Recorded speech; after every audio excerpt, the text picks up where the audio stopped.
بسم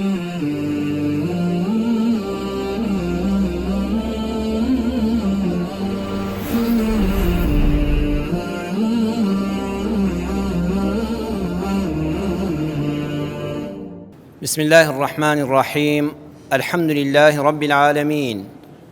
والصلاة والسلام على سيدنا وحبيبنا محمد وعلى آله وأصحابه أجمعين. خۆشەویستان و بەڕێزان، ژیانی مرۆڤ هەر کەسێک کە تۆ لەم سەرزەویەدا دەیگری دڵنیابن خاڵی نییە لە کێشە و گرفت، و ئەو کێشە و گرفت و خەم و خەفەتانە زۆر جار کار لەسەر دڵ و دەرونی مرۆڤ دەکەن، تووشی دڵەڕاوچێی دەکەن. ئەو دڵەڕاوچەیە زۆر بابەتێکی ترسناکە بۆ سەر مرۆڤ، وا لێدێ کە تووشی دڵەڕاوچێ بووی بەردەوام دڵت نائاسایی لێ دەدا، سیەکانت نازانی چۆن هەناسە هەڵدەمژن، قەلەقیەک ڕوت تێدەکا لە کارەکانتدا ڕاڕای، هەست دەکەی وەکو تەختەیەکی سەرئاو چۆن بەرزونزمی پێدەکا ژیانت ئاوای لێ هاتووە، دڵت بە شتەکان خۆش نابێ، تەنانەت چێژ لە تامی خواردنەکانی ژوەر ناگری، تەنانەت وەکو جاران دڵت بە دۆست و خۆشەویستەکانیشت خۆش نابێ، زۆر جار لەگەڵ عیبادەتەکانیشتدا سارد و سڕی تێدەکەوێ. بۆیە پەنا دەگرین بەخوا لە قەلەقی، لە ڕاڕایی، لە دڵەڕاوچێ کە ئەوە دەردێکی دەتوانی بڵین ئەم سەردەمەیە. نەک لە کوردستاندا بەڕێزان لە سەرتاسەری جیهاندا ئەمڕۆ نەخۆشی دڵەڕاوچێ زۆر زۆر بووە. مرۆڤەکان تاوەکو لە ئاستی مادیدا دەچنە پێشەوە، تاوەکو ئەم تەکنەلۆژیایە زیاتر دێتە ژیانی خەڵکەوە، مرۆڤ قەلەقتر دەبێ. جاران جەناب من تۆ هەمومان باب و باپیرانمان لە گوندێکا دەژیاین، هەواڵێکت نەدەبیست کابراایە گەگە بچووە بۆ شار پاتایە بکتە ئەو فڕە بڵا پڵان شتە بووە. ئێستا تۆ هەر موبایل و فەیسبووکەکەی خۆتە لە ماوەی دەقەیەکە چەند هەواڵت بۆ دێ، بەڵام چەندیان خۆشن. لەوانەیە دانەیەکی سەرنجڕاشێشێکی ئاەتێک حەدیثێک وتارێک بێ، ئەوەی تری هەمووی ناڕەحەتیە. باسی فڵان کەس کوژرا و ئەوە هاتوو وڵات دواتێک دەچێ و لەوێ فڵانش کەس ڕوویدا و ئەمانە هەموو بەبێ ئەوەی هەست بە خۆت بکەی کاریگەری سلبیان لەسەر دڵ و دەروونت دەبێ. هەست دەکەی خەریکە ژیانی تۆش لە مەترسی و دڵەڕاوچێدا دەبێ. جا بۆ ڕزگاربوون لە دڵەڕاوچێت چی بکەین باشە؟ چەند خاڵێک دەخەمە خزمەت جەنابتان. ئەو کاتەی کەوا دڵەڕاوچێت بۆ دروست بوو، پەنا بەرە بۆ قورئان خوێندن یان گوێگرتن لە قورئان ئەگەر نەدەزانی بیخوێنیەوە. بەڵام ئەوی ژوا مەکە بڵێ دەبێت 2 سعات بەردەوام گوێم لەسەر قورئانەکە بێ، قورئانەکە بکەوە بیخوێنە. یان عەرزم کردن ئەگەر دڵ و دەروون زۆر ناڕەحەت بوو لە دەنگێکی هێمنی خۆشی قورئان ڕەوانەوە گوێ لە قورئانەکە بگرێ، حتا ئەگەر خۆشت قورئان خوێن بووی. جاری وایە وەکو لە جومعە بۆم باسکردن، پێغەمبەر صلی الله علیه وسلم حەزی کردووە خەڵک قورئانی بۆ بخوێنێ، بەسەریا بخوێنێ، گوێی بۆ بگرە حتا ئەو کاتەی کە تەواو حەز دەکەی مێلەو تێر بووی. واز گوناه نییە بڵێ وەڵای من ئەوە 10 دقەی گوێم لە قورئانەکە گرتووە تر گوناهە بیکوژێنمەوە. نە، تا کوێ دڵت حەزی پێی کرد و حەزت کرد لەگەڵ یا مرتاحی تا ئەو شوێنە گوێ بگرە، دوای ئەوە بیکوژێنەوە گونەهبار نابی، چێژی خۆی لێ وەردەگری. تەسبیحات بکە، زۆر ذکری سبحان الله، الحمد لله، سبحان الله وبحمده، استغفر الله زۆر بکە، زۆر بڵێ لا حول ولا قوة إلا بالله، لا حول ولا قوة إلا بالله، لەگەڵ هایەکە بزانە سیەکانت چۆن دەکرێنەوە. دوعا زۆر بکە، بڵێ خوای گیان لەو قەلەقی و دڵەڕاوچەیە ڕزگارم کەی، خوای ڕەحمم پێ بکەی، خوای سینەم فراوان کەی، خوای دڵخۆشم کەی. ئەو دوعانە ڕەت ناکرێنەوە، خوای دوعای بەندەکانی لە شوێنی خۆیدا وەردەگرێ. پاشان خۆشەویستان ئەم کارانەش ئەنجام بدە، هەوڵ بدە پشوو بدە، هەوڵ بدە لە شوێنێکە ئەگەر خەوت لێ بکەوێ ئارام دەبیتەوە. بۆیە زۆر جات بەڕێزانی دکتۆری دەروونناس، دکتۆری دەرونی ها حەبێک دەدەن بە ئەو کەسانی دڵن دڵەڕاوچێ و قەلەقیوان و خەفەتبارین. ئەو حەبە زیاتر حەپی خەوتنە کە خەوت مێشک ئارام دەبێتەوە، کە هەستای هەست بە مرتاحی دەکەی. لە قاتی قەلەقیدا پەلاماری ئیش و بڕیار مەدە، بڕۆ بخەوە، ئەگە پشتدا ئیسراحەتت کرد ئەمجا هەستەوە جارشکە بڕیار بدە. 2 گۆڕینی کەش و هەوا و بینینی دیمەنە سروشتەکان، کاکە بڕۆ پارکێک، بڕۆ سەیری فوارێ ئاوێککە، بڕۆ سەیری دیمەنێکی جوانکە، بڕۆ حەوشەی مزگەوتێکی گوڵ و گوڵزارەوە سەیر دەکەی دڵت فەرقی کردووە. لە ماڵەوە بە تەنها دامەنیشە، لەو کاتەدا کە زۆر قەلەقی بڕۆ ئەو ژینگەیە بەجێبێڵە، بەڵکو لەو شوێنانەدا بە بینینی دیمەنێکی جوان کەسێکی خۆشەویستی شت توش بوو دوو قسەی خێرت بۆ بکە ئەوە باشتریش. سێم وەرزش بکە، وەرزشکردن بە جلوبەرگی شەرعی و لەگەڵ خەڵکانی بەڕێزی وەکو جەنابتاندا و لە ساحەیەکی پاک و خاوێن و پوخت و ژینگە لەباردا و ئازار نەدانی دەوروبەر، ئەوەش بۆ خۆی شتێکی زۆر چاکە، بە تایبەتی یاری بالە بێ دووگۆڵی بێ. ئەوانە ئەو وەرزشە ڕاکردن و ماندوو بوون و ئەوانە وا لێ دەکات زۆر بە تایبەت بۆ گەنج لە دڵڕاوچە زۆر دوورت دەکاتەوە. شتێکی زۆر باشە وەرزشێکی گونجا و ڕێک و پێک. چوارەم ڕێخستنی خەو خواردن، نە زۆر زۆر بخەوە، نەبێ خەو بە کاتەکانت سعات دانێت لە سعات ئەوەندە لە خەو هەڵم سێنن با 10 سعات لە جێگایە نەبم خراپە. خواردنەکانت ژەمەکانت ڕێخە بزانە بە تەنزیم نان بخۆ. پێنجەم تێکەڵاوی کەسی گەشبین بکە، جاویری سەعیدە تەسعد، ئینسانی بەختەوەرت دەکا. وەڵڵی ئینسانی ڕەشبینت دەکا. ئینسانی وا هەیە ئەوەندە ڕەشبینە نیو سەعات لەگەڵ یا دانیشە ئەڵێ تۆ بڵێ نەمرین لە برسانە، باوەڕ ناکەم ئەم ساڵ دنیا بمێنێتەوە، تر کاول بوو هەر خۆ هیچ نەماوە لە وڵاتەیە. ئینسانی گەشبینیش لەگەڵ یادا دەنیشی وەڵڵی خەڵکانێک دەبینی بڕۆکلانی 100,000 لە جیشفانیان نەبێ، ماشەئەڵڵا دڵ و دەروونێکی فراوان دڵخۆش، کوڕە دڵە ڕەحمی خوا زۆر فراوانە، وا لێ دەکاڵی بەخوا برا هیچمان لێ نایە. وەڵڵاهی دنیا ڵێ شامی شەریفە، ئەو ئینسانە گەشبینە، لەگەڵ گەشبین و واقعبینە دانیشە. زانایان نمونەیەکیان هێناوەتەوە خۆشەویستانم، ئەڵێن پەرداخێکەیە پێی دەڵێن ژیان، پەرداخی ژیانە. وەڵڵاهی بەڕێزان بۆ کەس ئەو پەرداخە پڕ نییە، بۆ هیچ کەس، نەبووە من نەبووە تۆ، نە ئەو بەڕێزە، نە ئەو دەوڵەمەندە، نە ئەو هەژارە. بەخوا پەرداخی هەر یەکێک لە ئێمە لە ژیانە نیوەیە. جا گەشبین ئەوەی دینداری ڕاستەقینەیە، ئەوەی وەکو جەنابتان لە دین و دنیا تێگەیشتووە واقعبینە، ئەڵە کاکە حەمد و سەنا بۆ خوا لە خوا بەزداوێ کوڕە پەرداخەکەی من ڕێک نیوەیە. ڕەش بینەکە ئەو پڕە جوانە نابینێ، ئەڵە کاکە نیوەی خاڵیە،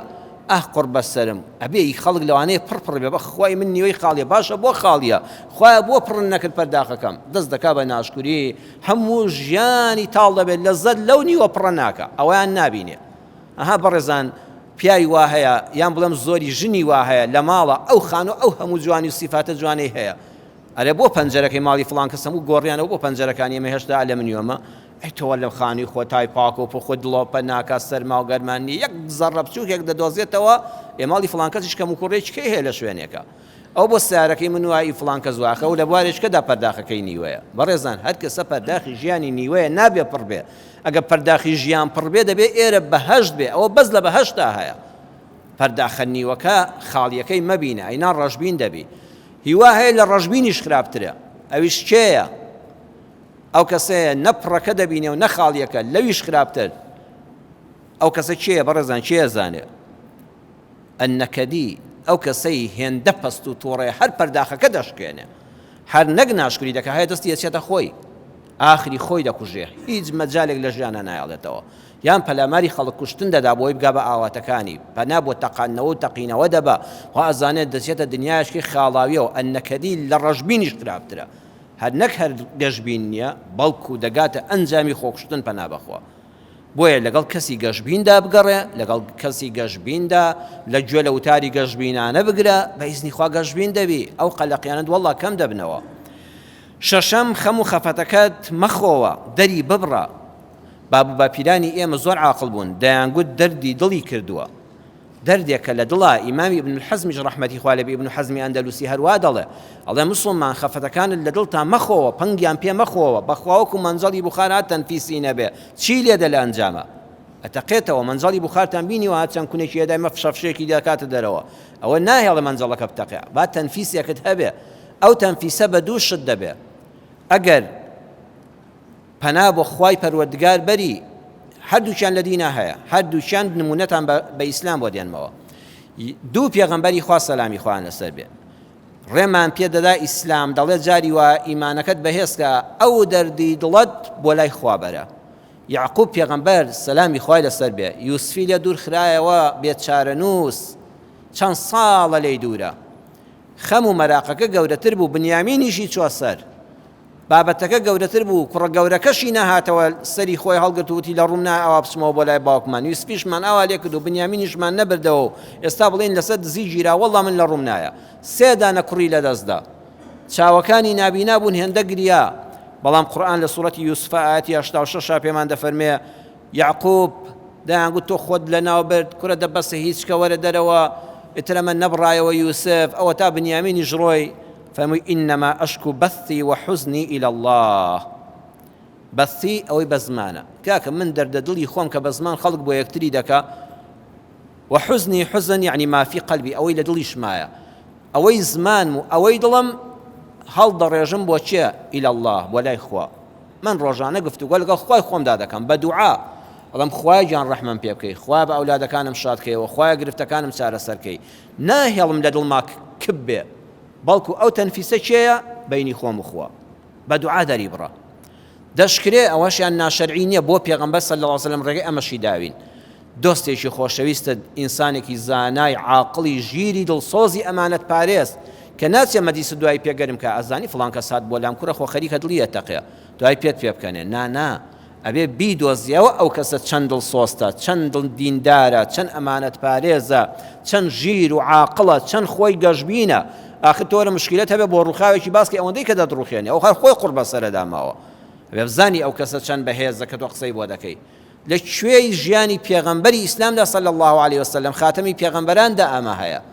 پێغەمبەر صلی الله عليه وسلم ناڕەحەتترینی کاتەکانی ئەو کاتە بوو مانگی ڕەمەزان بوو وەکو ئێستا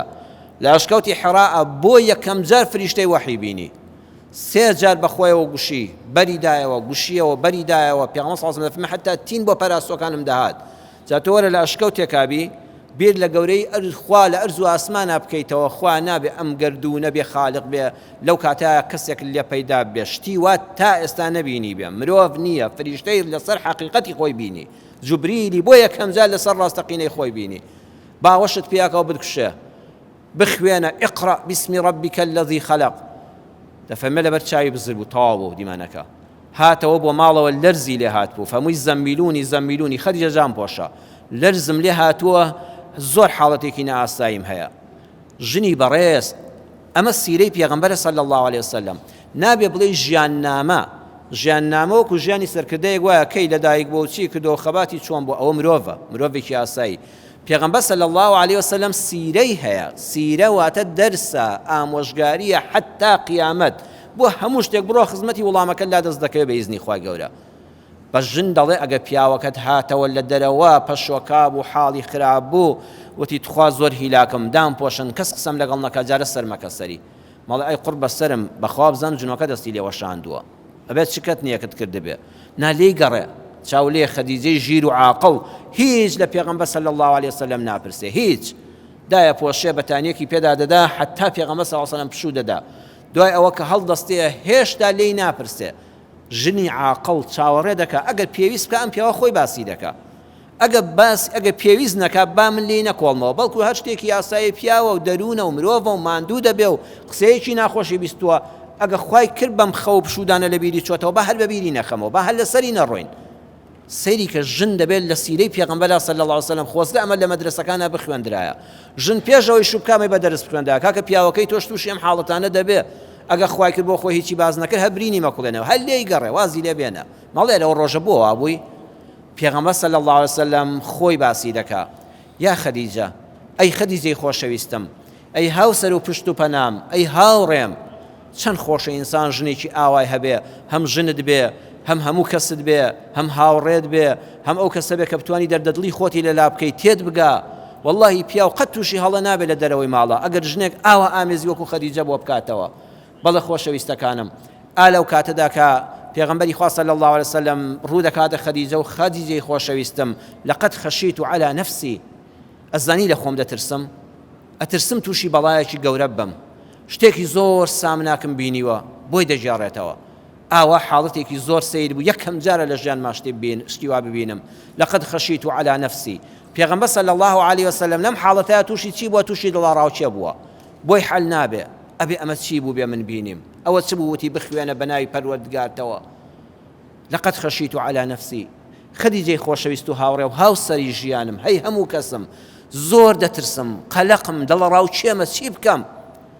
یەکسەر ژنی ژیر پێی ناڵێ ئەی محەممەدا نەنیشتی ئەمە چەند ساڵە مانگی ڕەمەزان دەڕۆی حەل لەو ئەشکەوتەیە بە تاقی تەنیا من خواردنەکەت بۆ دێنم یەک دانە مانگ نایتەوە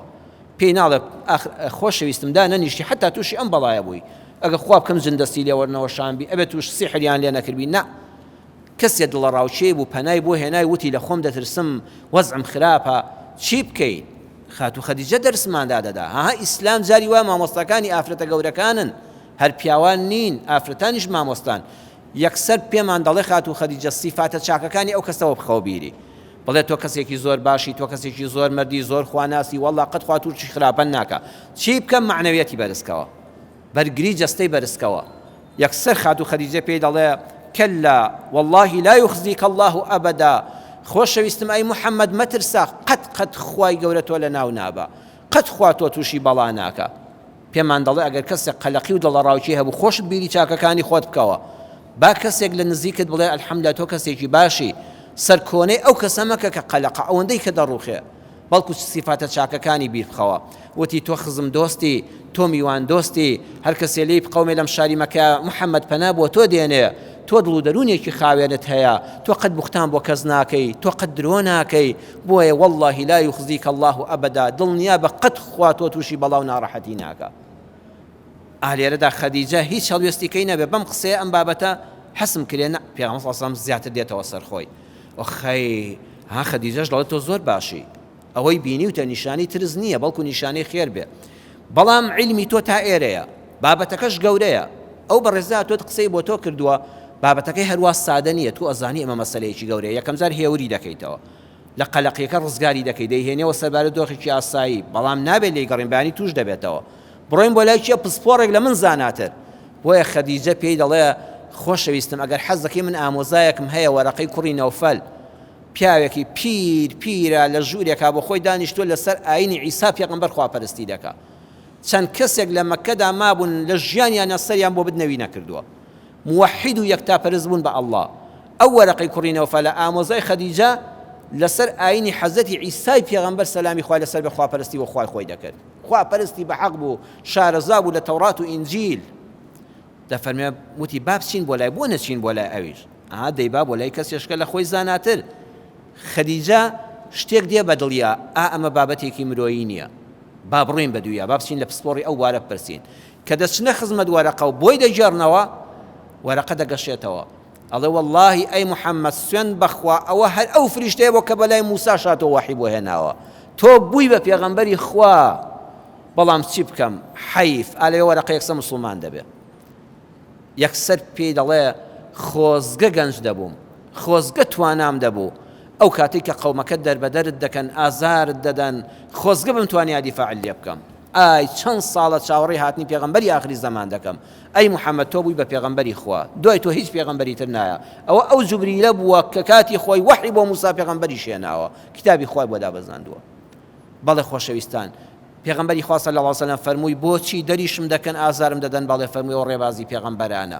ئەبێ لەم ڕۆوە تەحەمولی زۆرت هەبێ ئەی محەممەد خۆت ئامادە کە بوارێکی زۆر قرس دەسەرشانتە ڕزگارکردنی سەرجە مرۆڤایەتی کەوتە سەرشانی تۆ لە بتپەرستی لە ڕێبازی لار لە ڕەوشتە ناشیرنەکان دەبێت تۆ فریای کۆمەلگای کۆم مرۆڤایەتی کەوی حتا جیهان دەبڕێتەوە هەر ڕێباز دەکەی تۆ دەمێنێتەوە پێغەمبەری خوا صلی الله علیه و سلم ئاسوودە بوو تێگەیشت ڕاستە ئەوە فریشتەی وحیە ئیتر لێ ناترسم بە عەشقەوە پێغەمبەری خوا چاوەڕێی دەکرد ئەمجارە جوبریل بوێتەوە کۆمەڵ ئاەتی تری بۆ بێنێتەوە بۆیە دەرسی ئەم شەومان لە زنجیرە باسی بڕوانەدا پێمان دەڵێ بڕوانە چۆن لە قەلەقی و دڵەڕاوچی خۆت ڕزگار دەکەی و پاشان ئەگەر کەسێک قەلەق و دڵەڕاوچی هەبوو چۆن لە سیرەی پێغەمبەر سەلامی خوای لەسەر بێ چارەسەری بۆ دەدۆزیتەوە خوا لە قەلەقی و دڵەڕاوچی ڕزگارمان کەی پەروەردگارە بە بەرەکەتی ئەم مانگی پڕبەرەکەتی ڕەمەزانە ئەو دەستە بە دەستنوێژانە ئەوانەی تووشی نەخۆشی دەرونی قەلەقی دڵەڕاوچێ نائارامی هەر مشکلەیەک بووین هەر مشکلەیەک بوون یا ڕەبی خواوی بەهانە و هاواریانەوە ڕزگاریان کەی ڕەحم بە حاڵی هەموو لایەکمان بکەی وصلى الله على سيدنا محمد وآخر دعوانا أن الحمد لله رب العالمين خدا پاداشتان داتەوە